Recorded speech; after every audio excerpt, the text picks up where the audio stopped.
Welcome to the Ultimate Scientific Battle, le retour du module que l'on n'attendait plus, où l'on étudie les combattants venant d'œuvres différentes qui vont s'affronter pour savoir lequel d'entre eux est le meilleur. Et pour cela, il faut les étudier sous différentes coutures et sur différents plans.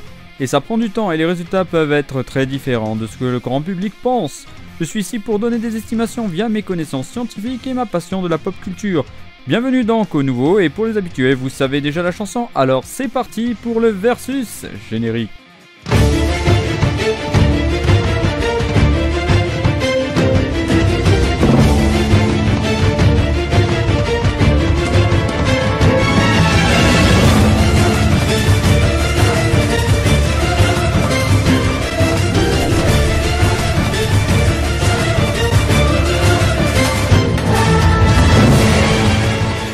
Un an et demi depuis le prologue du versus. Si vous l'avez pas vu, je vous invite à le voir et à quitter cette vidéo.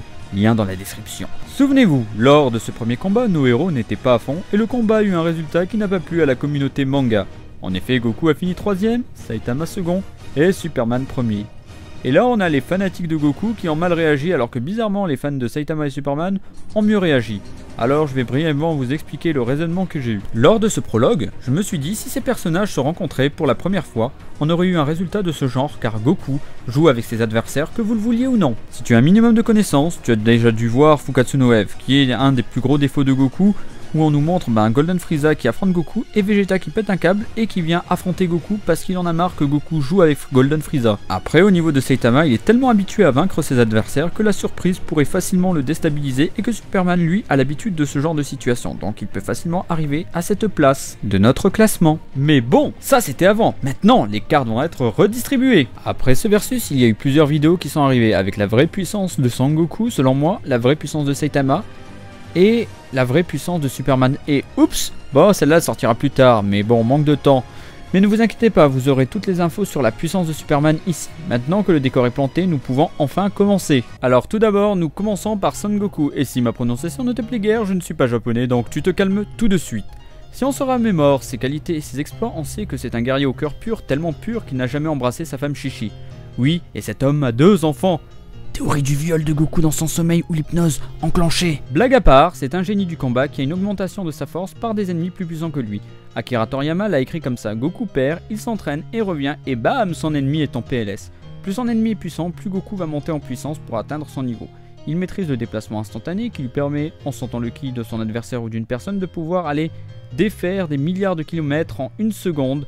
Et ça, c'est légèrement pété comme technique, et seul Goku maîtrise cette technique dans la Z-Team. De plus, il dispose de pas mal de transformations. Kaioken, Super Saiyan musclé, Super Saiyan 2, Super Saiyan 3, Super Saiyan God Red, Super Saiyan God Blue, SSJ Blue Kaioken, Ultra Instinct, et enfin l'Ultra Instinct maîtrisé. Soit 10 transformations, un vrai transformiste. Si on n'ajoute pas le SSJ 4, qui est pour l'heure pas canon, on arrive à 11 transformations. Bref, à part ça, dans les 2 vidéos que j'ai faites sur Sangoku, on va prendre mes résultats qui étaient les suivants. Revenons dans le passé. Alors c'était juste une indication pour votre culture G. Le temps de réaction d'un humain avec de bonnes capacités est de l'ordre de 250 millisecondes, soit 10 puissance moins 3 secondes. C'est d'ailleurs pour votre culture G plus rapide qu'un battement d'aile de mouche, soit 3 10 puissance moins 3 secondes, et encore plus rapide qu'un battement d'aile d'abeille, soit 5 10 puissance moins 3 secondes. En gros, lorsque vous voyez un obstacle ou un coup de poing, le signal va être envoyé à votre cerveau qui va ordonner une réponse à vos muscles pour pouvoir éviter le coup. Mais si la vitesse de l'objet en face dépasse votre temps de réaction, vous ne pouvez pas éviter le coup. Aïe, j'ai mal. Pour l'Ultra Instinct, les sens sont tellement aiguisés, telle une lame de rasoir, que Goku a un temps de réaction divin. D'ailleurs, sous cette forme, il n'a pas comme nous ce processus entre le stimulus, le cerveau et ses muscles, car son corps lit les trajectoires des coups de poing et il peut facilement les éviter, comme les balles, n'est-ce pas? Je vous ai comparé selon nos 2 hypothèses le temps de réaction de Goku Ultra Instinct face au temps de réaction d'un humain normal. On peut voir que le temps de réaction de Goku en Ultra Instinct est 100 milliards de fois plus rapide qu'un humain normal. C'est une vitesse de malade mental, ça casse tout, c'est divinement n'importe quoi. On se posera j'espère un jour la question de savoir si Goku Ultra Instinct est plus fort que Flash. J'aimerais votre avis en commentaire, donc soyez nombreux à commenter. Pour finir, calculons la puissance de Sangoku avec nos hypothèses. La numéro 1 nous donne avec l'augmentation de 14 904,24% un résultat de 5,27 10 puissance 48 joules ou 4,22 10 puissance 20 unités. Dans la numéro 2, on arrive à une augmentation de 3651%. On a un résultat de 7,95 10 puissance 50 joules ou 6,367 10 puissance 22 unités. Et c'est vraiment beaucoup, mon ami. Cela correspond à 1000 fois l'énergie dégagée par un sursaut gamma. Et vous voulez savoir le meilleur dans tout ça ? Vous vous souvenez de ça? Goku Ultra Instinct maîtrisé sort son aura, et ce n'est autre qu'une gigantesque galaxie. Et si on transpose cette information dans notre monde, on arrive à la masse d'énergie totale de la matière visible de la galaxie, soit 4 10 puissance 58 joules. Je veux pas me vanter, mais mes calculs n'étaient pas quand même totalement incohérents. Hein. Merci moi du passé. Bon, comme vous pouvez le voir, Goku est ultra pété, il a une puissance démentielle et une vitesse de malade, ce qui fait de lui l'un des personnages les plus pétés de tous les mangas. Maintenant, passons à l'Outsider, le petit nouveau, le seul humain parmi ces deux monstres.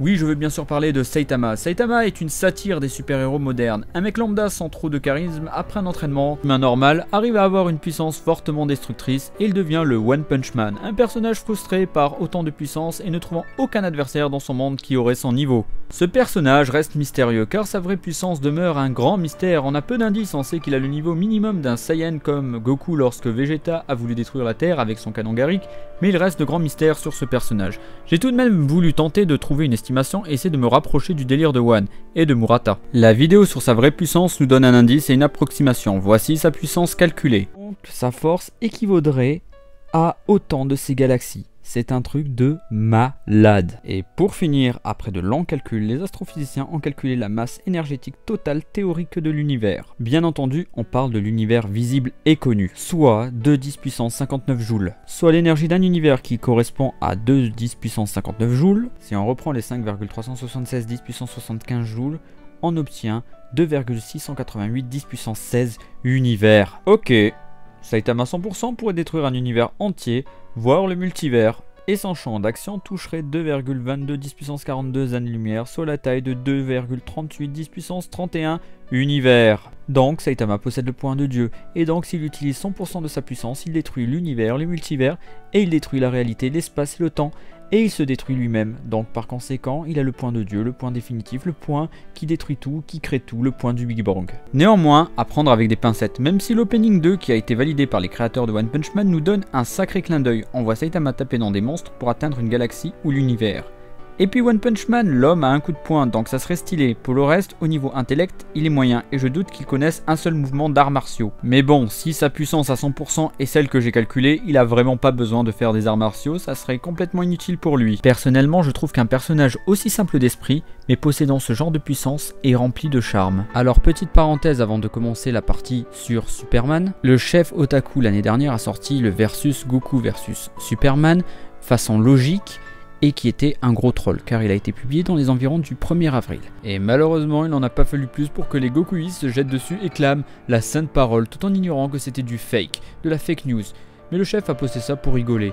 Donc désolé, mais c'était de la mauvaise foi, et le chef a même dû refaire une vidéo car les Gokuistes se sont mis à y croire dur comme fer, et c'est vraiment dommage. Fin de la parenthèse. Maintenant passons à notre kryptonien, le papy de plus de 80 ans mais qui n'a aucune ride, Superman. Père des héros modernes, il a inspiré depuis sa première publication en 1938 des générations entières qui ont rêvé et ont vu les aventures de Superman à travers les époques, ainsi que les différentes modifications au niveau de sa puissance. Et là, ça part en vrille. Car le problème, c'est que peu de gens connaissent sa vraie puissance. Beaucoup sont ignorants car si tu as vu Batman vs Superman, tu es tombé sur le plus faible des Superman. Surtout qu'il s'est totalement retenu face à Batman, mais bon, les gros fans de manga ont jugé à partir de là, et il ne faut pas leur en vouloir.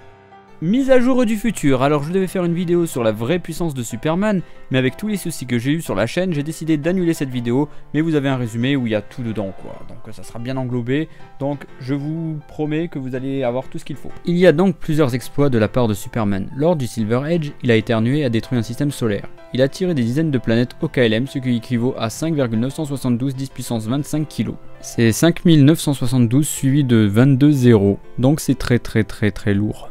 Lors du mythique All-Star Superman, dopé par le soleil et souffrant d'un cancer solaire, ouais c'est le cancer de la peau mais version kryptonienne, ce cancer a boosté ses stats et il a pu soulever 200 quintillions de tonnes, soit 10 puissance 30. Avec une information de taille, il a soulevé 3 fois plus que d'habitude, soit 66,66 10 puissance 30 tonnes, et ça avec une seule main. Après au calme, il a soulevé un mini trou noir d'environ 2,526 10 puissance 25 kg. Un autre exploit, il a aussi mis 5 à 10 minutes max pour venir de Vega, à ne pas confondre avec Sony Vegas.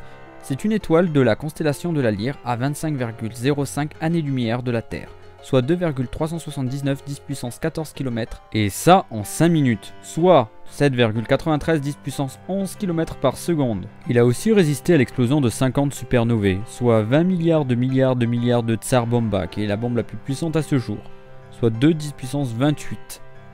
Il a aussi affronté le flash dans une vitesse de temps de réaction en femtosecondes, donc c'est pas mal, il est vachement rapide. Et enfin, il a porté un livre avec une infinité de pages, donc il a porté l'infini quoi, donc logiquement une force infinie. Et aussi, il a détruit avec son poing l'espace-temps, comme tout le monde quoi. Et encore, il y a plein de détails que j'aimerais vous parler, mais malheureusement cette vidéo n'est pas faite pour cela. Maintenant, nous avons aussi une version divine de Superman, un Superman doré pimpé qui a passé 15 000 ans dans le soleil. Je veux bien sûr parler de Superman 1 Prime Million. Alors, c'est un Superman qui a passé 15 000 ans dans le soleil, et là on ressort avec un personnage des millions de fois plus puissant, théoriquement, qu'un Superman de base. Certains disent qu'il est omnipotent, omniscient et un blablabla et blablabla. Mais bon, c'est très pompeux, mais ce n'est pas réellement le cas. Comme les Gokuistes, les 1 Prime Million fans ne savent pas lire car beaucoup de choses, comme l'omnipotence, sont tirées par les cheveux, et j'expliquerai ça dans la fameuse vidéo en question. Une des choses que je peux dire et qui compte dans ce versus, c'est qu'il peut donner une partie de ses pouvoirs à sa descendance, et on sait qu'il y a un pouvoir en particulier, le fait d'avoir des millions d'avenirs possibles. En fait, il visualise plusieurs chemins, à la façon d'un Doctor Strange, mais lui en un instant, et c'est un de ses descendants qui a ce pouvoir là. Et c'est un petit peu pété quand même comme pouvoir. Mais ce 1 Prime Million est un personnage qui est rempli de mystères et on ne sait pas du tout sa puissance comme les deux autres. Sa puissance finale est totalement inconnue, comme l'Ultra Instinct et comme la puissance de 100% de Saitama. Mais je ne pourrais pas oublier de vous parler d'un Superman vraiment unique, supérieur à 1 Prime Million. J'ai galéré à chercher des informations à faire et c'était vraiment très difficile, donc j'ai dû aller sur les sites américains et j'ai trouvé tout ce qu'il fallait. En gros, ce Superman se nomme Cosmic Armor. En gros, c'est quoi en français l'armure cosmique de Superman? C'est quoi? C'est Ultraman qui a fusionné avec Superman. Je sais pas s'il y a un lien avec Ultraman de la Japanimation, mais je pense que oui. Et cela a donné Cosmic Armor, qui est une espèce de robot qui aurait la personnalité de Superman. C'est un être omniscient, omnipotent, qui a des pouvoirs énormes, qui est là pour veiller sur le multivers. C'est un personnage vraiment ultra puissant. Il a une petite apparition rapide, à ce que j'ai compris. Et il affronte des monstres qui sont capables de rayer le multivers d'un seul claquement de doigts. Donc je peux vous assurer que les combats doivent être dantesques, ça doit être énorme, et au niveau de la puissance, c'est un personnage qui a une puissance, vous pouvez même pas mettre Zeno, vous pouvez pas mettre n'importe quoi, il est ultra pété. Imaginez un Zeno gonflé aux stéroïdes mais à mort, un personnage qui est ultra badass, ultra puissant, mais ce n'est pas réellement un Superman. Mais je voulais en parler rapidement, faudrait faire une vidéo peut-être à l'avenir, j'en sais rien, mais je pense qu'il mériterait complètement une vidéo à son sujet tellement c'est badass. Donc voilà, j'ai fait le tour un petit peu de la question. Quelle est donc la raison de ce versus? Je vais vous le dire. En effet, le Superman maléfique d'Injustice a décidé de régner sur le multivers, et donc il a vaincu tous les autres Superman. Mais il reste de la résistance, et c'est l'univers des mangas. Donc, Goku et Saitama vont s'opposer à lui et ont répondu à l'appel. Pour votre info, le ring est constitué d'un composé inconnu, mais qui est le plus dur de l'univers. Et il y a une atmosphère autour du ring pour les combattants ne pouvant pas respirer dans l'espace. Avant que l'animation et la suite du versus arrivent, j'aimerais par souci de transparence vous dire un petit message rapidement. Pour ceux qui se posent la question pourquoi l'ancien versus a disparu il y a 1 mois et demi, c'est tout simple, on a eu un différend artistique et idéologique avec la personne qui était dans le feat, ce qui s'est fini par une suppression de la vidéo avec un strike pour la chaîne. Mais au lieu de se dire bon c'est horrible et tout ça, on préfère passer dessus, on ignore, on s'en fiche, et nous avons persévéré, on s'est lancé à fond dans l'aventure. J'ai appris à faire de l'animation sur SFM, j'ai été aidé par un petit youtubeur Okami qui m'a permis d'apprendre énormément de choses à la vitesse de la lumière. Il a fait une partie des animations, donc grand merci à lui. Et bien sûr Barteux de la team Ivalice qui a sublimé le versus, qui a accéléré le rythme, qui a fait quelque chose de super intéressant. Et sans eux, la vidéo et le versus n'existeraient pas. Je vous invite donc fortement à aller sur leur chaîne, la chaîne d'Okami, qui va faire à la rentrée des tutos SFM pour faire de l'animation comme moi. Et aussi la team Ivalice avec plein de courts-métrages et d'autres vidéos sur la culture geek. Et donc j'aimerais qu'ils dépassent les 1000 abonnés, voire même plus. Vraiment, que vous soyez un abo ou non, que vous soyez juste de passage, que vous aimiez la chaîne ou pas, par respect pour notre boulot, allez voir leur chaîne et abonnez-vous si le contenu vous plaît. Je vous en supplie, vraiment. Merci, bon, cette introduction a été longue et pénible pour vous, je pense. Donc maintenant, c'est l'heure de l'animation. Et d'ailleurs, elle respecte ma vision du versus. Donc sans plus entendre, voici le versus. C'est parti. Get ready for the next battle.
やれやれだぜ。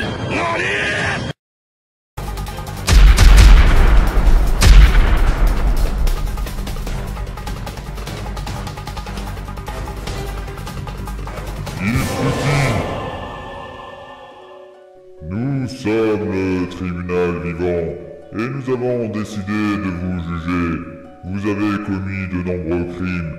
Il est temps de payer. Superman, vous êtes accusé d'avoir commis un sacrilège en faisant un versus qui n'avait aucune queue ni tête. Son Goku, vous êtes coupable de blasphème à cause de la suite de Dragon Ball Z, alias Dragon Ball Super. Non mais c'est quoi cette suite de merde? Et Saitama, vous êtes accusé de fail, étant donné que la saison 2 de One Punch Man a été un bide total. Vous êtes donc coupable. La sentence pour vous tous est... la mort. Hein? Qu'est-ce donc? Non, pas lui. Bon, toi t'es relou à juger tout le monde. Bon, tu dégages. Et alors, comme ça, on fait un versus et on n'invite pas le Beyonder. C'est quoi ce délire? Bon, de toute façon, tous réunis, vous ne m'arrivez même pas à la cheville. Bon, je vous efface. Et ne le prenez pas mal, hein. Allez, à plus les inférieurs. What the fuck? N'importe quoi, c'est quoi ce délire? C'est qui ce blaireau? Mais... ils sont tous morts? Alors ouais, tu te demandes quel est ce magnifique belâtre qui vient de débarquer dans ce versus et qui vient de mettre fin au combat. Et tu te demandes avec ton intelligence d'humain qui est le grand gagnant. Alors, reste jusqu'à la fin de la vidéo pour le savoir. Alors, tout d'abord, vous allez vous calmer et vous taire. Je vais tout vous expliquer. Ce résultat est totalement cohérent. Lors de mes nombreuses recherches et calculs, je suis arrivé à une seule conclusion. Vous avez tous raison. Vous, les trois communautés fans de Dragon Ball Z et Super, One Punch Man et enfin de Superman. Mais en même temps, vous avez tous tort. Et pourquoi donc ? Laissez-moi vous expliquer cela. Pour certains, ceci sera une déception et vous aurez un sentiment d'incompréhension. Mais laissez-moi vous dire mes raisons qui m'amènent à cette conclusion qui est pour moi une leçon. À vous qui aimez les comparaisons, vous qui avez de la dévotion pour ces héros dépassant la compréhension. Chacun de ces personnages est un archétype et porteur d'un message et d'une culture différente. D'un point de vue ethnologique, Superman serait vainqueur car les Américains se pensent les maîtres du monde et comme vous le savez, et donc les super-héros seraient donc démesurément plus puissants que les héros d'autres cultures.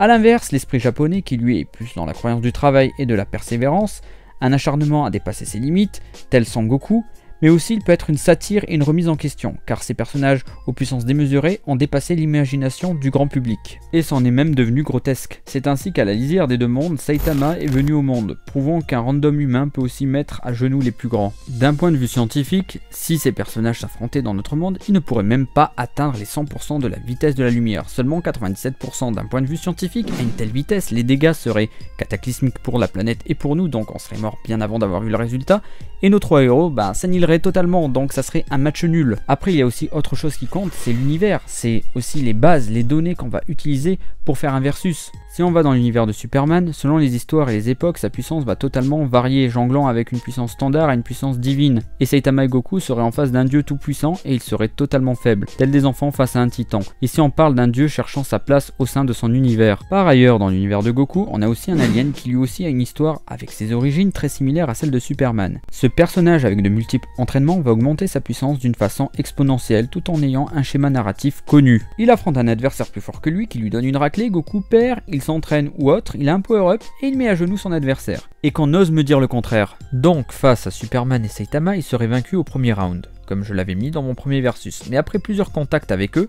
il arriverait à tous les surpasser et à les mettre à genoux normalement. Donc face à Superman et Saitama, il serait vaincu au premier round, comme je l'avais mis dans mon premier versus. Mais après plusieurs contacts avec eux, il arriverait à tous les surpasser et à les mettre à genoux normalement. Après, cela dépend aussi de la puissance de Superman, car s'il a une puissance infinie selon la version du Superman qui a soulevé le bouquin de l'infini, Goku aura du mal à dépasser l'infini. Bon, après les Saiyans sont capables de tout, donc on ne sait jamais. Quant à Saitama, lui est une parodie, donc si Goku et Superman entraient dans son monde, il y aurait une victoire écrasante de Saitama, c'est logique, One Punch. Après, au niveau du développement, Superman est supérieur car il a déjà 80 ans derrière lui, alors que Goku existe que depuis 30 ans. Et enfin, Saitama, il a que quelques années, donc voilà, niveau évolution, c'est pas des masses non plus. Dans ce genre de versus, chaque personnage peut être vaincu ou remporter ce versus. Alors au lieu de vous faire la guerre pour savoir qui a la plus grosse... Alors au lieu de savoir qui est la plus grosse, même si c'est moi qui est la plus grosse, vous devriez au contraire promouvoir votre culture et vous intéresser aux autres univers. Car le savoir, c'est le pouvoir. Et oui, au lieu de se faire la guerre pour des débats stériles, vous devriez au contraire vous soutenir et vous entendre. Vous êtes tous de la même famille. Que vous soyez geek, fan de comics, otaku, et j'en passe. Je sais que pour vous mortels, c'est dur à assimiler, mais il faut évoluer. Bon ben Beyonder, merci pour cette magnifique interruption, je peux continuer? Bon, prenez de chaque univers, il y a énormément de choses à apprendre dedans. On peut faire des versus, mais aussi quand les puissances sont différentes. Là, elles sont tellement élevées que le résultat n'est pas possible étant donné que ces trois personnages n'ont pas révélé les limites de leur puissance. Il y a trop de biais au niveau statistique et aussi au niveau des probabilités, donc ce n'est pas possible. Donc la mission qui a été la mienne a été de vous démontrer via ce projet d'1 an et demi, de vous montrer la puissance de vos héros favoris et faire cette conclusion. Et ça n'a pas été chose aisée. Ceux qui ont d'ailleurs une certaine maturité et une certaine compréhension vont comprendre ce résultat et vont l'accepter. Mais les autres, ils resteront dans leur ignorance et ils resteront dans l'ombre de leur caverne. Cette vidéo est déjà terminée, j'espère qu'elle vous a plu parce que nous on a bossé comme des malades pour vous faire plaisir et pour vous divertir. Je vous invite franchement à vous abonner, à liker, à aller voir la chaîne d'Okami et de la Team Ivalice. Abonnez-vous à fond, franchement, pour le futur de leur chaîne. Après, si vous voulez vous abonner à la mienne parce que vous êtes nouveau et que vous êtes de passage, vous êtes les bienvenus et bienvenue dans la Familia. L'objectif c'est d'atteindre les 50K avant la fin août, donc voilà. Je vous remercie en tout cas de tous d'être là, d'avoir regardé le versus, et je vous dis à très vite je l'espère, et prenez soin de vous, et à la prochaine.